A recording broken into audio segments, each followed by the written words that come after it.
So what I'm going to do today is something that has been requested repeatedly for me to do since I got this antique Singer sewing machine. It is antique. It is from approximately the 1930s. My daughter Daisy got it for me for Christmas this past year. She actually found it at a local Goodwill, and it came with the cabinet and everything. And so what I'm going to do is I'm going to show you the machine. I'm going to show you how to thread it. It already has a thread in it, but I want to put a darker thread in it so that I can sew some sample stitches and kind of show you how it works. Now, I have the great luxury of having a machine that has the book, the upside down book. It came with the instruction manual, which is so cute. I mean, this is like, it's awesome. I hold it in my hand and I go, you know, 80 years ago, a mom held this in her hands and looked at it for the first time and was so excited about her new sewing machine and making clothes for her children. And there's just something about listening to these old machines purr when you crank them up that's just wonderful. But anyway, I'll show you the accessories I got. I got this buttonholer. It is massive. Look at this thing. I mean, can you imagine back in the day making buttonholes for those dresses? Something else. I have not tried to use this. In the future, I might try to attach this and just do some sample sewing with it, but I won't do it in this video. That's really complicated. And that's a nice little case that it comes in. And then I have the box of Accessory Feet. And I want to say that in the manual this is called something else, but look at how worn that is. That was really used. This would be, I guess, a walking foot. Just a lot of things in here that I can't tell you right now what they are. Maybe I'll try to take photographs. This is a screwdriver, obviously, and an extra one that was probably a later purchase or from another machine. There's a zipper foot, which is awesome. You don't find a lot of these parts with these older machines.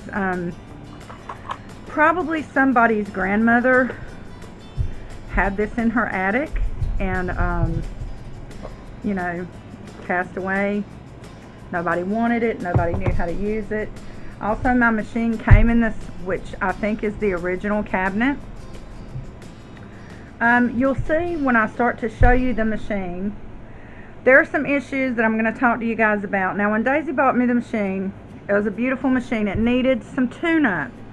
We only have one guy that's been doing this for quite a while in our area, and I really hate to call him out, but you know, bad business is bad business. So let me turn the camera around. I'm going to show you as I talk. Okay, so I'm going to talk about the machine, but first I'm going to talk about the issues that we took to be repaired and what he did that he should not have done to my machine. This tension knob was loose and the wire that was with it was really bent. Somebody had obviously messed with it, done some damage to it. I looked it up. They can be reassembled. The spring in there can be replaced. And I just didn't want to order it and do it myself because I knew that I probably would not put it back together right. And it already looked like from when I took it apart that as I took it apart, I was kind of looking at a diagram and it looked like it had already been put back together wrong. So that was the main thing. I also just wanted him to have a look at it and make sure everything was fine. I ran the machine. It ran fine. It didn't sizzle. It didn't spark. It didn't do anything. The light was beautiful. It was the original light. That's the other thing that I'll tell you about in a minute. So the guy is just kind of nasty to me when I go in there. And he said, we don't reassemble those. We replace them. There's no reassembling. Once you take them off, they're broken. And I hate it when somebody tells me something like that and I know that it's complete and total bullshit. So I told him that. I said, sir, you can find this anywhere on the internet. You can even find in the original owner's manual that you can reassemble this. It's made to reassemble so that when the spring wears out, you buy a new spring and you replace it. And I said, if that's the case, fine. I need a new one. I said, other than that, it does need a belt, but I will replace that myself because I know that that's really simple. I think it's just a couple of dollars. If I'm not thinking of a vacuum cleaner belt, I'm thinking of this, but I think they're about the same. It's not a lot of money anyway, and they're really easy to put on yourselves. It was right around the holidays. We don't really do a lot of traditional Christmas. We gave each other our presents early, and it was right around that time before Christmas, and he said, I won't be back till after Christmas. So I said, fine, keep it, and when you know, have it done, I'll come and pick it up, which was mistake number 25,000 when I took it to this man. So he calls me after the holidays, and he says, Ms. Gomez, your machine is ready. You can come and pick it up. I said, okay.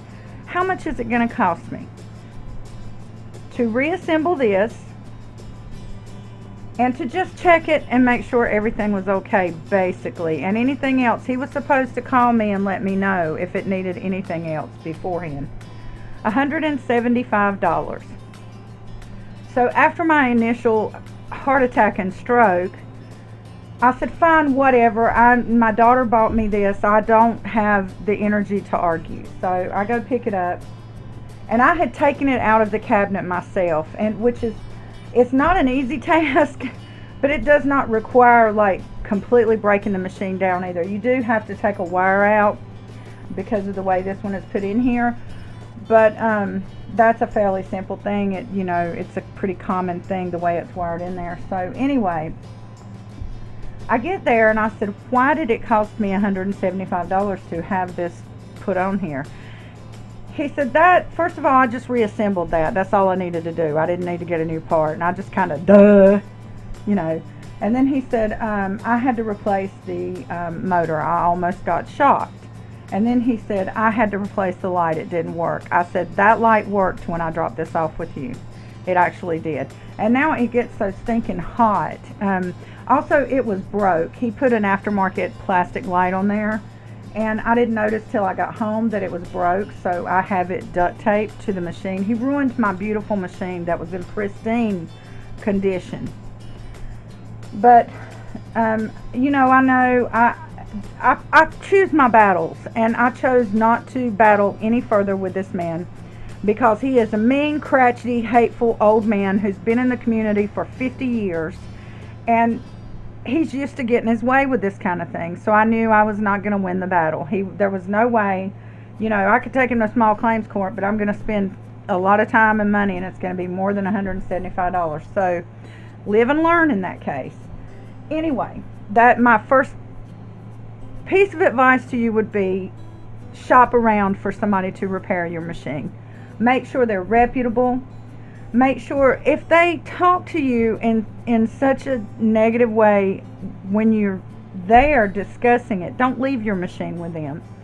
That was my second mistake. My first mistake. I wanted so badly to be able to use this machine that I did not think of the consequences, and this man just took me for a long, hard ride. So, lesson learned. Okay, we're away from that now. The machine does work. It ended up being a $200 and some machine after Daisy bought it and after we paid to repair it. So, and that's completely unnecessary. His labor charge was $125, folks. $125. And basically he was charging me because he was a dumbass and somehow almost electrocuted himself, according to him. Anyway, we're going to move away from that. I am going to move the camera around and I'm going to show you all how to thread this machine. Okay, so I'm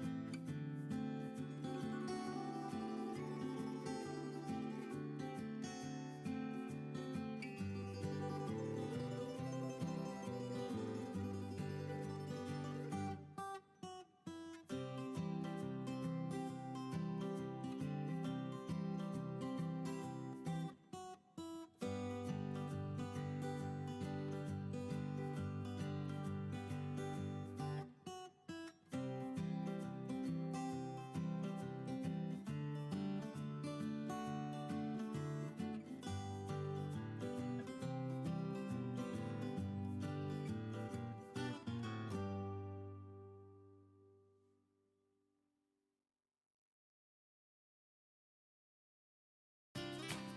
So I've shown you how to thread it, and what I'm going to do to change out this thread is pretty simple.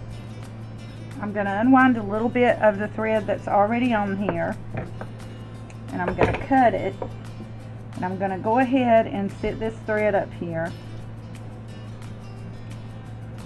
and we're basically just going to tie it off.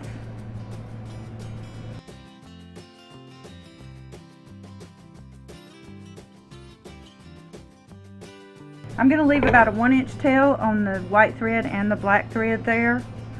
And then I'm going to take this end here and I'm going to slowly and gently pull it through.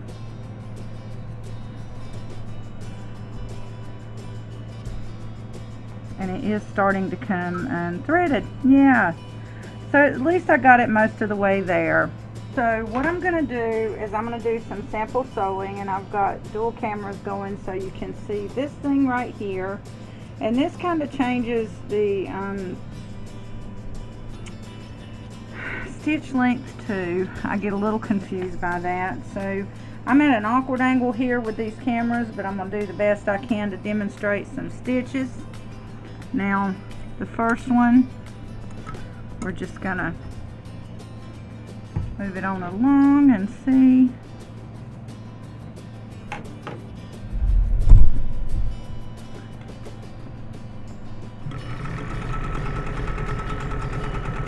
You see right there I've got a tight stitch length, and we're going to undo this and just take this up a little bit. A little bit, I say. About halfway there. And we're going to go about there with that. And then I'm going to stitch along here and see what happens. And you get a super tight stitch length with that. This machine, to me, is a powerhouse. It does not have the speed that you might get with some of these slightly newer machines, but it definitely will do the job. So right here you're going to see I'm going right to that line, and it's not really even moving, which would probably be for some embroidery stitching back in the day, or to sew denim or something like that. That's a really tight stitch right there. So now we're going to take this all the way down. We're going to put this all the way back down here, and we're going to do some normal stitchery. But I mean, look at those gorgeous, gorgeous stitches. I mean, I love to hear this machine sing. Everything about it is just awesome. Now see, when you go down here, you get a longer stitch length. So if I was to pull that up slightly, get a slightly smaller stitch length, shorter stitch length. Then we're going to go up a little bit more. So this tightens the stitch length and this shortens it. And you can just see how beautiful this thing stitches. I mean, it is just, I can't get enough of it. I do love to sew with it. I love working projects on this machine. It really does, it doesn't bellyache over a lot of fabrics. It'll sew denim, it'll sew stretch materials. It doesn't have a zigzag setting. That's one of the drawbacks. I don't have a good zigzag machine now. My Viking Husqvarna has that zigzag setting that kind of skips, you know, it's not a straight line. So I'm a little unhappy with that. I need to get a machine that I can do zigzag stitching, because I like to close my seams up with zigzag. As you guys know, I don't use a serger, I use a tight zigzag setting. So there we go. See if we pull that up. We go all the way up with this. Let's see what we get.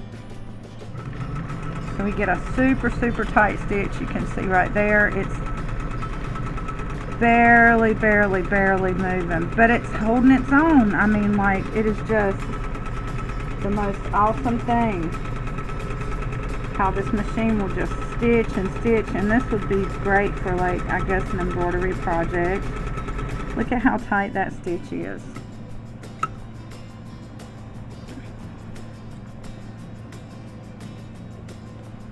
And then just, when you flip this all the way up, you're going to get reversed. So then you can close your stitches off with that. Like just doing that a couple of times. And sometimes when I finish off a project, I'll finish off in reverse, and I have to remember that. And my project will start off in reverse, but that's okay too, as long as you're up enough in the fabric. That is it. That's my demonstration of my vintage Singer sewing machine. I hope you guys and gals enjoyed this little demonstration.